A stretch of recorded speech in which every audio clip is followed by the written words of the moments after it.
பொண்ணு பாத்தியா? எந்த பொண்ணு? அதான் நம்ம கடையில் தகராறு பண்ணிச்சா? ரொம்ப சிவப்பா இருக்குல்ல? சிவப்புனா வெள்ளை கரைச்சி உதட்ட மாதிரி. ஆட நீ நம்பாதப்பா இந்த காலத்து பொண்ணுகள் எல்லாம். ஏன்? அவளுங்க எல்லாம் உதட்டுக்கு செக்கச்சவன் சாயத்தை பூச்சி ஏமாத்திடுவானுங்க. நீ ஏமாந்துறாத. அப்படியெல்லாம் இருக்காதுப்பா. அந்த பொண்ணு முகத்தை பார்க்கும் போது எவ்வளவு லட்சணமா இருந்தது. அப்படியா? அது மட்டுமா, அவன் நடக்கும் போது எவ்வளவு நளினமா இருந்து தெரியுமா? எப்படி? இப்படியா? இப்படியா? போப்போம். அட நீ எப்ப வைக்கப்படுற? நாளைக்கு அந்த பொண்ணு கடைக்கு வந்தா பல்லு இடிச்சு நிக்காத முறப்பாயிரு. ஓரக்கண்ணால வேணா பாத்துக்க. ஒரு பொண்ணெல்லாம் செட்டப் ஆக வரைக்கும் கொஞ்சம் பொறுமையா இருங்கப்பா. ஏப்பா அவசரப்படுறீங்க? இந்த மாதிரியா இன்னொரு தடவை அந்த பொண்ணு டீ கடையில வந்து கலாட்டா பண்ணா, ஏன்டி என் கடைக்குள்ள வந்து கலாட்டா பண்றேன்னு இங்கெல்லாம் பிடிக்க முடியாது. இங்க பிடிக்க மாட்டியா? அப்ப அங்க வாசோக்குள்ள வச்சு புடி. முடியாதுப்பா. கடையில வந்து எவ்வளவு கலாட்டா பண்ணிருக்காவா? முடியாதுப்பா. இல்ல நீ பிடிக்கிற அந்த கண்கொள்ளா காட்சியை நான் பாக்குறேன்.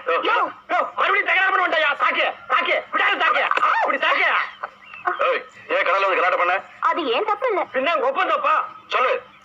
மச்சம் பண்ற தப்பு. மச்சான அவன் வேறையா? அந்த நாய்கிட்ட சொல்லி வை, மூஞ்சி தரையில வச்சு தரத்தரன்னு தேய்ச்சி போடுவேன். அது இல்ல மச்சம். மச்சம் என் உடம்புல 8 மச்சம் இருக்குது. 8 மச்சம் இருக்கிற பொண்ணுங்களா இப்படித்தான் கலாட்டா பண்ணுவாங்க. இப்ப நம்ம பண்றது உலகத்திலேயே மொதல் அதிர்ஷ்டசாலி நீ தான். 8 மச்சத்தையும் காமி, அப்பதான் உருவமும்